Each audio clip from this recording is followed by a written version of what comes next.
Hi, and welcome back to Focal Point AFR Talk. Great to have you in the conversation today. Sifting through my various stacks, looking for one particular stack, which I have just found.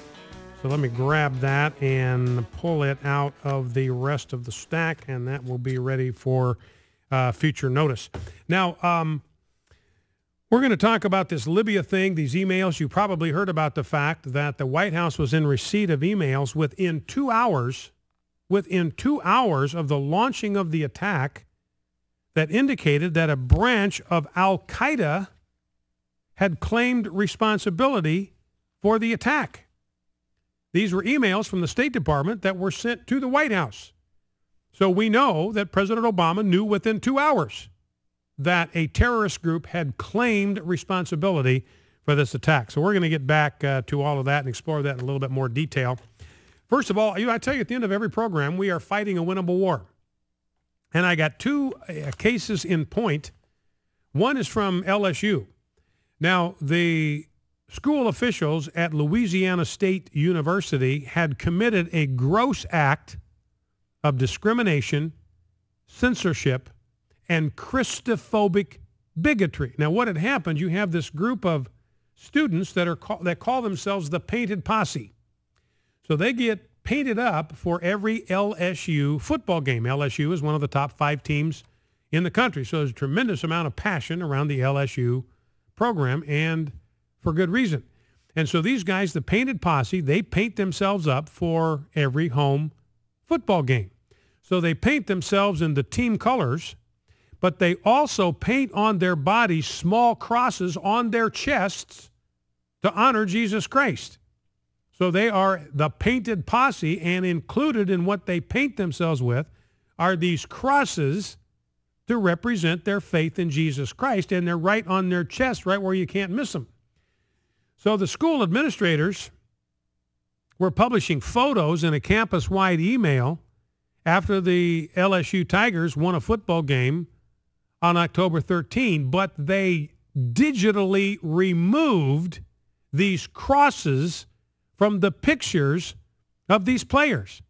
So their pictures, the Painted Posse, they're on the campus-wide email because they love the school spirit, but they digitally removed the crosses. Apparently considered this an act of blasphemy against the God of political correctness. Now, they've gotten such a furor over that they have backtracked and they have apologized. They admitted that they did it. They admitted to their Christophobic bigotry. And they said this: we did not intend to offend anyone by the editing of this photograph. In the future, we will not make this kind of edit. Now, the question is whether we'll ever see a picture of the Painted Posse again. They say we're not going to edit those crosses out. The question is, will they show them at all? That would be an even more egregious form of censorship. And then here's another winnable war moment. This is from Texas. You might have heard about this. There were these cheerleaders there that were putting Bible verses on banners before football games. Now, these were the cheerleaders. The cheerleaders came up with the verses themselves. These weren't verses that were picked by the school, by the administrator, or by anybody in government. These were picked by the students themselves, by the cheerleaders. They rotated among the cheerleading team the responsibility or the privilege of picking a Bible verse for that week. So they have verses on there. I can do all things through Christ who strengthens me. Be strong and courageous, and so forth. Verses like that. And so they would paint them themselves using their own time, their own money, their own materials. They'd paint these Bible verses on these banners, and then the players would come running through those banners before every game. And it was simply designed to boost their spirits and to give them encouragement from the Word of God. And somebody complained about this, and so the school said you can't do that anymore. Well, the cheerleaders weren't going to take that lying down, so they went to court. And a judge in Austin, Texas, stopped the school district from barring cheerleaders from quoting Bible verses on their banners, saying that the policy appears to violate their free speech rights. They got no free speech rights under this school administration. The judge says, no, you cannot do that. So this is at Quincy High School in East Texas, and they are now allowed to continue displaying, this is from Fox News, religious-themed banners pending the outcome of a lawsuit that's going to go to trial next June 24. So this all could get reinstated. They may wind up, Christophobic bigotry may be enshrined by the next court that hears this case. Some of the verses they put on there, for example, were, if God is for us, who can be against us? And this is our friends in the Freedom from Religion Foundation up in Wisconsin. They were the ones that complained. But the Texas Education Code, which this judge referred to, states that schools must respect the rights of students to express their religious beliefs. And so the judge said, look, this is Texas Education Code. There's nothing illegal about this. And so therefore these students are going to be allowed to continue to put these Bible verses on their banner. So that is a win for the good guys. We are fighting a winnable war, and there is proof. 2 examples of that. LSU apologizes for their Christophobic bigotry, and a judge in Texas says you can continue to put Bible verses on your banners, and it's a restriction of your free speech rights not to protect that practice. Now, there is a pro-life candidate, Richard Murdoch. He is a big Tea Party guy. This is clip number 1, Rob. Richard Murdoch is a big Tea Party guy, and he's the one that upset Richard Lugar in the primary in Indiana. This was a huge upset. Lugar had been there for like 36 years. And so Richard Murdoch, with the backing of the Tea Party and a lot of evangelical support, unseated Richard Lugar. Major political upset.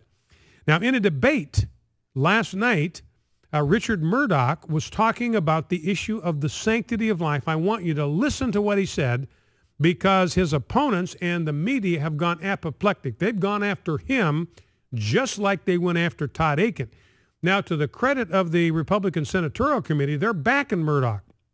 They're not pushing him off the platform under the train like they did with Akin, even though what Murdoch did is no different than what Todd Akin did. I think what John Cornyn and the other blue bloods in the Republican Party realize, look, if we keep pushing these pro-lifers off the platform, we're not going to have any candidates left.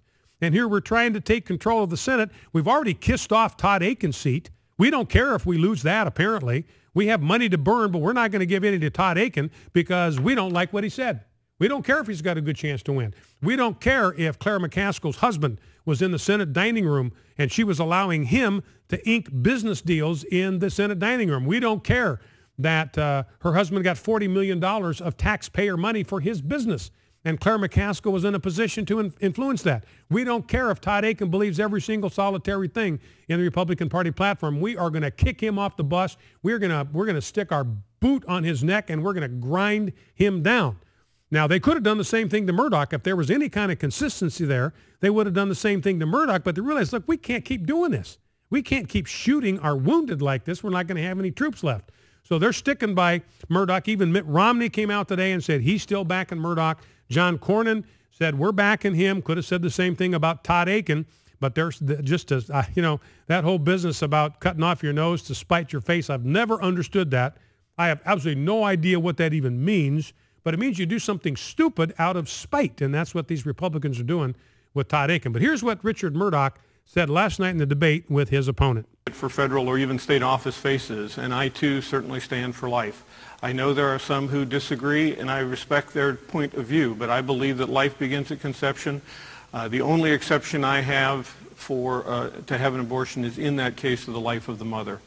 I struggled with it myself for a long time, but I came to realize life is that gift from God, and I think even when life begins in that horrible situation of rape, that it is something that God intended to happen. Now, what he's talking about there very clearly is not rape.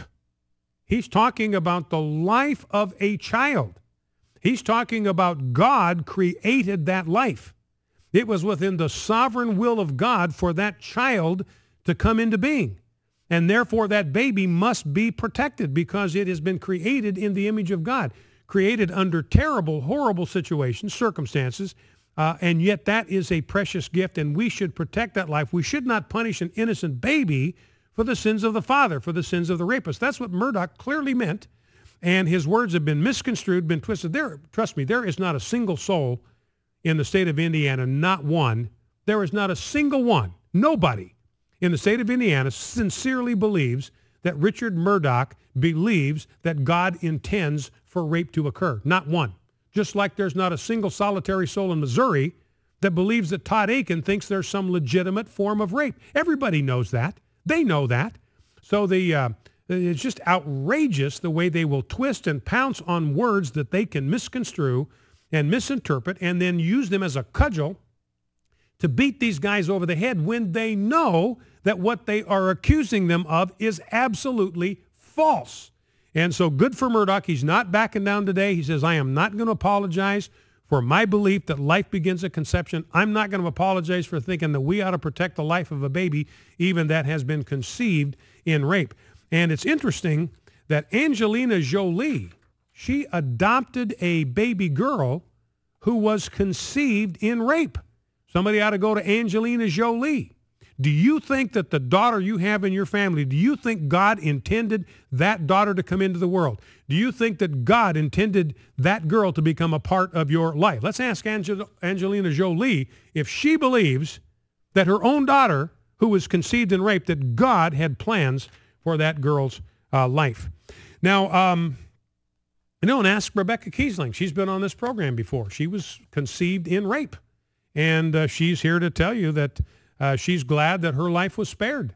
God has plans and purposes for her. She's married. She has a family. She has a ministry. She has a calling. She has a mission in life. All of that could have been frustrated if the anti-life forces had been successful. Now, a piece on Life News today on lifenews.com on the issue of mammograms and Planned Parenthood. Now, we all know that Planned Parenthood does not do mammograms, that Barack Obama either was telling a lie or was perpetuating a falsehood when he said that we got to have Planned Parenthood, we got to fund them because they do mammograms. There's not a single solitary Planned Parenthood in America that does mammograms, not one.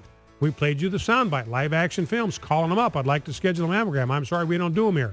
Call another Planned Parenthood. I'd like to schedule a mammogram. I'm sorry, we don't do them here.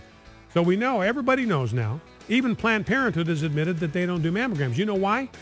You know why Planned Parenthood, they say they're all about health of the women. We got to be here for the health of women. They don't do it because there's no money in it. All of the money is in abortion. I'm looking at a piece here about the cost of mammograms. The American College of Radiology found that the cost to perform a screening mammogram is $93.98. Typical reimbursement rate is $80.